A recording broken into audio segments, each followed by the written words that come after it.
Ouais, salut les confinés. Alors aujourd'hui c'est le coup de gueule de la semaine. Je crois que je vais en faire un par semaine si ça continue. Alors tu vois là, je viens de bouger de chez moi, j'ai pas bougé depuis le 17. Je suis allé voir au bled pour acheter du tabac. Ok. Alors le tabac, bien sûr, restriction à mort. La meuf elle sera livrée que le 15 avril. Bon, ok. À côté de ça, alors au tabac, moi j'y vais, bien sûr, j'y vais en moto parce que en ce moment j'ai que ça qui roule.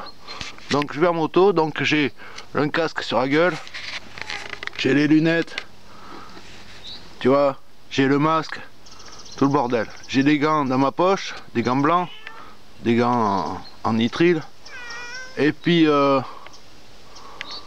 j'arrive au tabac, je quitte pas mon casque, j'ai mes lunettes sur la gueule, j'ai mon masque sur la gueule, j'enfile mes gants que j'ai dans ma poche, je pose mes gants de moto sur la moto, je m'approche de l'entrée du tabac, il y a la porte qui est ouverte, donc c'est une porte automatique, donc c'est super. Et là, il y a un client dedans, bon ok, tout va bien. Le client, ni gants ni masque, ok, bon, c'est lui qui voit. Et puis moi, je suis enfouraillé, ok. Et là, la meuf du tabac, elle, non, pas de gants, pas de masque.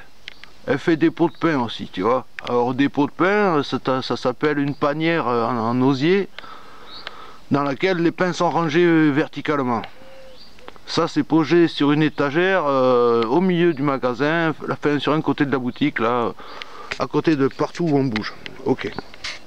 Alors, qu'est-ce qui se passe? Eh bien, ouais, le pain est là, quoi, tu peux y aller, tu peux tripoter les pains si tu veux et tout, il n'y a pas de problème. C'est pas elle qui te les donne un par un avec ses gants, non, non. Les pains sont là, tu peux y aller. Alors, ok, moi je m'en fous, je prends pas de pain, donc pas de problème. Alors bon, ok, tabac, bon, c'est restreint, il n'y a pas ce que je veux comme d'hab, donc je prends autre chose. Et puis, j'ai voulu prendre ça sans contact. Tu vois, il y a le premier paquet, ok, je prends un second paquet. Ah, ça passe pas. Et pourquoi ça passe pas? Ah, pourquoi ça passe pas? Ben parce que, fatalement, comme je suis à découvert depuis le 17, et que j'ai pas pu poser un chèque que j'ai depuis le 16, d'accord, j'ai reçu le chèque le 16, j'ai pas pu le poser le 17, la poste était fermée, c'est toujours fermé. Donc je suis à découvert jusqu'au prochain paiement. Bon, ok, alors, le prochain paiement, ça va être samedi, dimanche ou lundi, je sais pas trop. Bon, ok, alors... donc pas moyen d'acheter un deuxième paquet de tabac. Bon, ok, bon mais ça fait rien, je vais me restreindre et puis je vais moins fumer. Ok, ben, c'est pas plus mal. Bon, à côté de ça, donc je finis ça, donc je fais mes achats, je sors de la boutique. J'avais la bécane garée devant le magasin. Quand je suis arrivé, il y avait personne, il y avait plein de place pour se garer. Je me suis garé à 3-4 mètres de la boutique. Pas de bagnole à ma droite, une bagnole à gauche à 2 mètres.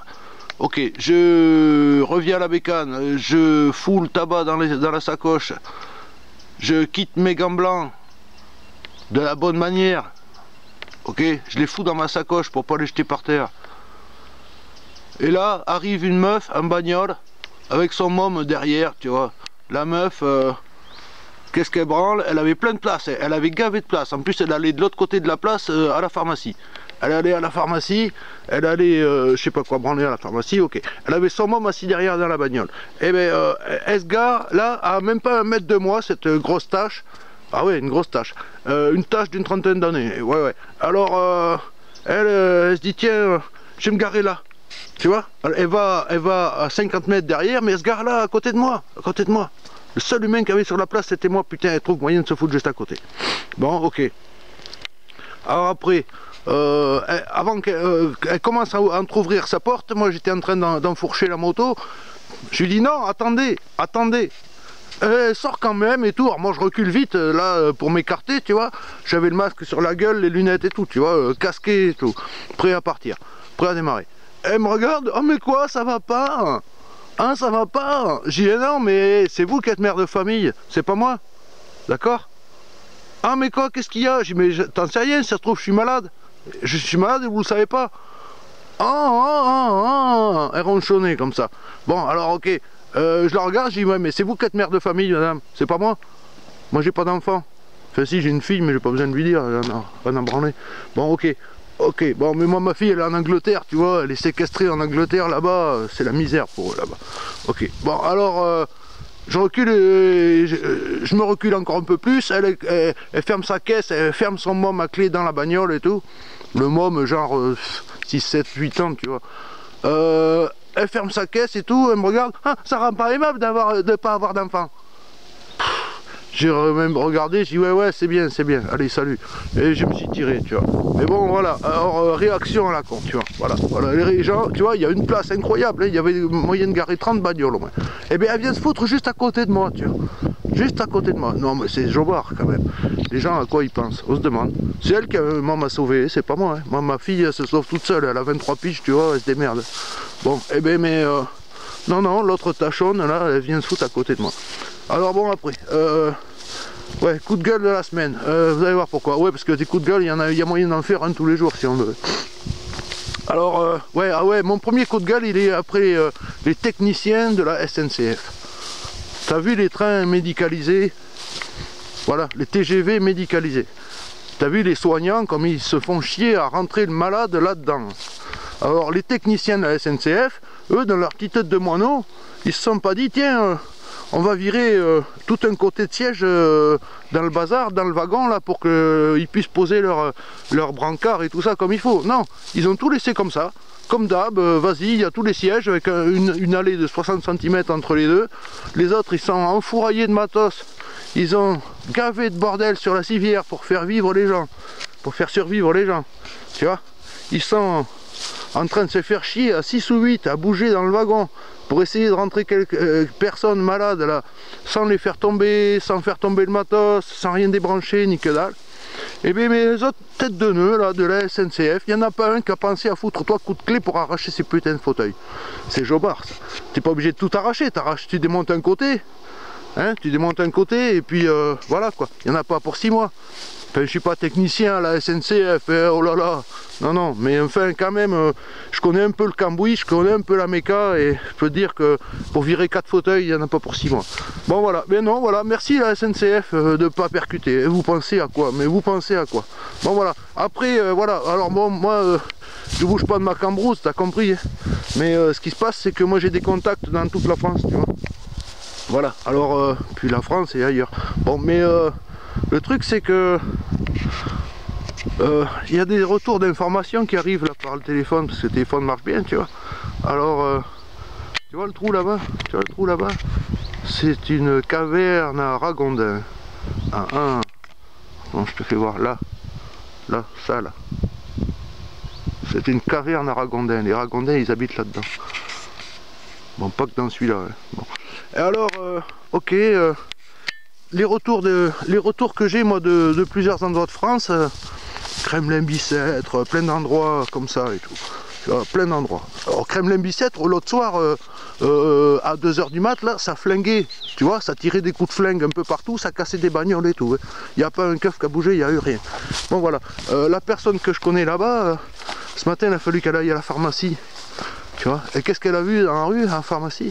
En allant à la pharmacie, ouais, et ben elle a vu des blaireaux, des gentils conos là, qui font leur petit jogging et tout le bordel. Tu vois, voilà, allez, on continue. Continue et continue. Allez-y, continuez bien. Voilà, continuez bien. Vous n'avez pas encore compris. Là, quand vous serez à l'hosto avec des respirateurs sur la gueule et tout, là, vous allez comprendre. Là, tu vois, vous allez chier dans votre froc, je te le dis. Quand on va vous dire, ouais, monsieur, madame, mademoiselle, on vous fait pas, on vous dit rien parce qu'on ne sait pas ce qui va vous arriver. On vous dit que dalle parce qu'on ne sait pas si vous allez vivre ou mourir ou quoi. Alors tiens, tu vois là-bas, il y a un autre trou de Ragondin, là, voilà, caverne de Ragondin. Ok, alors là, tous les gens qui continuent de balader là, allez-y, tu vois. Alors les cercueils, je sais pas si tu as vu, mais pour les incinérations, là, les cercueils, c'est pas un beau cercueil joli comme d'habitude. C'est une petite caisse en bois à la con, toute carrée, toute vilaine et tout. Tu vois. Alors là, ça simplifie, hein, t'inquiète pas.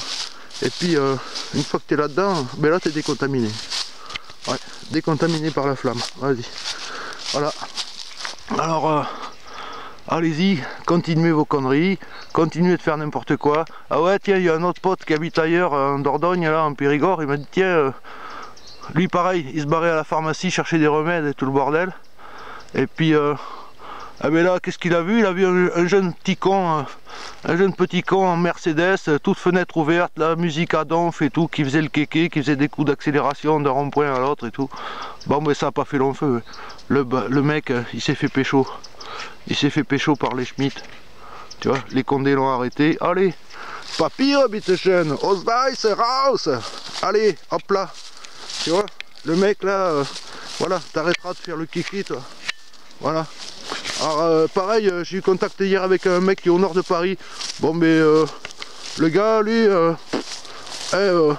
chez eux ça bouge pas. Hein. Dans son coin ça bouge pas du tout, personne ne bouge, il se passe rien, tu vois. Mais qu'est-ce qu'il voit? Eh ben il voit des gens qui sont pas du coin, qui sont pas de leur quartier. Parce qu'ils se connaissent tous, hein, ils se connaissent tous dans les quartiers, attention, c'est les quartiers tendus là. Tu vois, si t'es pas du quartier, t'es repéré à 500 mètres. Et ben là, voilà. Alors tu vois la butte là? Tu vois la butte là? Il n'y a pas un Maccabée dessous là, mais il pourrait y en avoir. Voilà. Ah tiens, il y a des trucs qui sortent. Ouais, alors voilà, donc il y a des gens qui se baladent de partout. Alors j'ai du monde sur Montpellier et tout ça aussi, c'est pareil.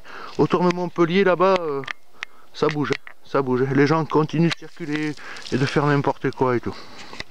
T'as vu, il y a des trucs qui sortent là. Ah. On prend le jardin après. Ouais, donc Montpellier pareil, ça bouge, il y a plein de gens qui font n'importe quoi et tout, ça circule de partout. Or mon pote que j'ai eu au téléphone, il en a ras les couilles aussi, lui, tu vois, parce que lui et sa meuf et leur gamine, ils sont enfermés dans la baraque, ils sortent pas, tu vois. Bon, lui il a un garage de bécane encore, il arrive à aller à son garage de bécane, il a encore le droit de faire ça, parce qu'il fait partie des gens qui font marcher le pays, comme on dit. Enfin, comme on dit, comme Manu l'a dit, ok.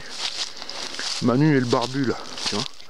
Alors eux là, ils en ont un peu ras-le-bol, tu vois, parce que elle, c'est quelqu'un qui est très discipliné, sa fillotte aussi, tu vois, et ils en ont un peu ras-le-cul aussi, tu vois, parce qu'ils voient des narvalos dans leur quartier qui arrêtent pas de faire des allers-retours et tout, tu vois. Alors ils se promènent, ils se baladent et tout.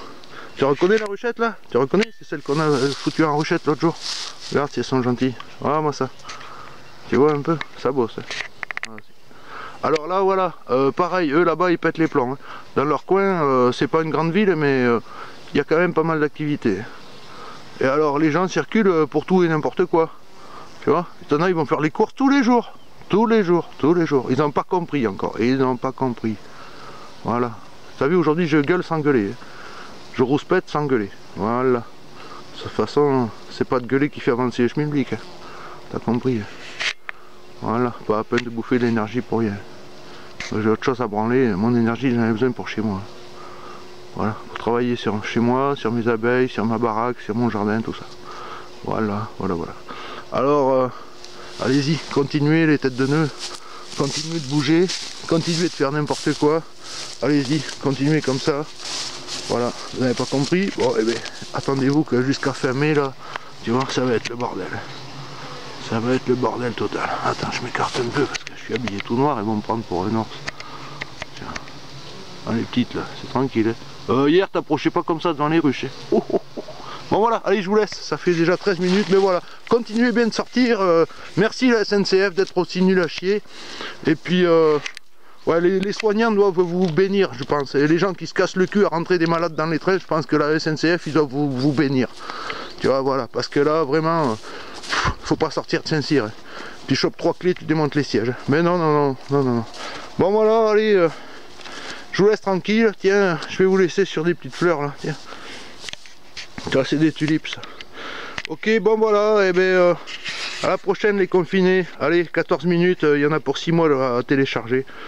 Voilà, mais attendez-vous que je refasse des coups de gueule la semaine prochaine parce que là j'ai oublié des trucs. Salut!